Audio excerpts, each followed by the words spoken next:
Hello guys, आज कोई vlog नहीं है क्योंकि हमारे देश में जो चल रहा है उसकी वजह से मुझे ये सब बोलना पड़ रहा है। और आरजे नवेद भाई ने भी ये रिकॉर्ड किया है। आपको इसकी लिंक नीचे डिस्क्रिप्शन में मिल जाएगी, आप देख सकते हो। तो अब मैं मेन मुद्दे पर आता हूँ।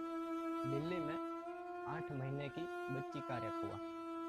8 महीने की बच्ची, इतनी हद तक ये साले रेपिस्ट गिर सकते हैं मुझे नहीं पता था। और ऐसा होता है तो हम लोग क्या करते हैं पता है आपको? अपने व्हाट्सअप, इंस्टाग्राम या तो फिर ट्वीट करके छोड़ देते हैं। इनके खिलाफ कोई आवाज़ नहीं उठाता। सब लोग बातें करते हैं कि ये गलत हुआ, इन लोगों को फांसी की सज़ा मिलनी चाहिए, इन लोगों को बहुत बुरी तरीके से मारना चाहिए। बस इसके बाद हम टीवी बंद करके सो जाते हैं और ये सब 4 दिन याद करते हैं और इसके बाद कोई याद भी नहीं करता कि ऐसा कुछ हुआ था। अगर क्या आपके साथ भी ऐसा होता तो आप तब भी आवाज़ नहीं उठाते? क्यों भाई, ऐसा क्यों? कई सारे ऐसे केसेस हैं जिनकी लड़कियों का रेप हुआ है और हमें पता तक नहीं चलता। हमें सिर्फ उन केसेस के बारे में पता चलता है जिनकी कंप्लेंट की जाती है, या तो फिर मीडिया या तो फिर ट्रेंड हुआ हो। और हमें ऐसे स्लोगन बोलने का कोई अधिकार नहीं है कि बेटी बचाओ बेटी पढ़ाओ। अगर हम अपने देश की बेटियों की रक्षा नहीं कर सकते तो हमें ऐसे स्लोगन बोलने का कोई अधिकार नहीं है। उस 8 महीने की बच्ची का रेप हुआ। जिन लोग ये मानते हैं कि लड़की बाहर निकलती है और उनका रेप होता है, तो उनके रिश्तेदार ने उसके घर में घुस के उसका रेप किया था। और उनके माँ बाप ने जब उसको देखा तो वो बेचारी खून में लथपथ पड़ी थी।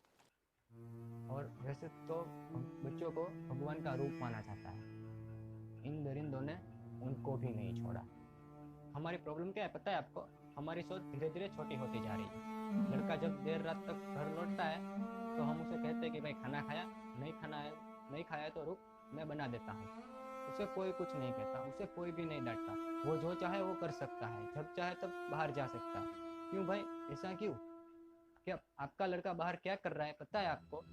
अगर आपका लड़का बाहर किसी लड़की का रेप कर रहा हो तो, और अब तो हम अपने रिश्तेदार पर भी विश्वास नहीं कर सकते क्योंकि इसी बच्ची के रिश्तेदार ने उसके घर में घुस के इस बच्ची का रेप किया था।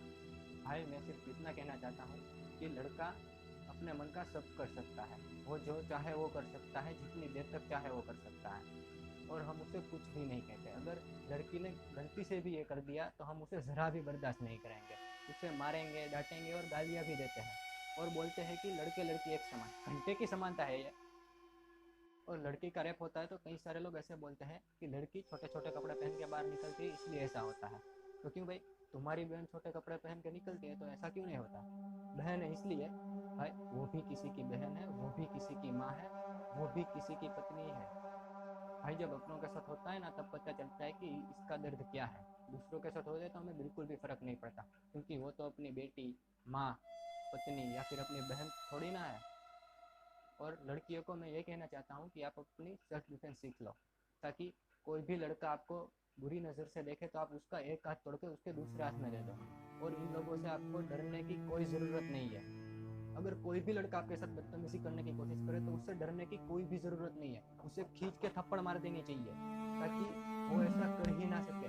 आप सभी लड़कियां इसका सामना करेगी तो वो आपको टच तो क्या, देखने की भी हिम्मत नहीं कर सकता।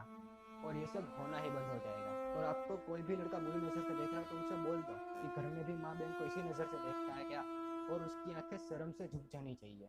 और यूट्यूब पे कई सारी सेल्फ डिफेंस की ट्रिक्स है, तो उसे देखो, सीखो और वक्त आने पर उसे इस्तेमाल भी करो। और आप यहाँ स्क्रीन पर देख सकते हैं कि रेप होने की सज़ा क्या है, दुबई में क्या है, यूएस में क्या है और हमारे इंडिया में क्या है। सिर्फ ऐसे फोटोज़ को व्हाट्सअप, फेसबुक या इंस्टाग्राम पे शेयर करने से कुछ नहीं होगा। एक बार ऐसा करके दिखा दो तो कोई लड़का रेप करने के बारे में सोचेगा भी नहीं। तो भाई बस इतना ही कहना था। अगर वीडियो अच्छी लगी हो तो ज़्यादा से ज़्यादा शेयर करना। मेरी इस आवाज़ से किसी एक लड़की की भी ज़िंदगी बर्बाद होने से बचती है तो मेरे लिए वो बहुत है। तो बस आज के लिए इतना ही।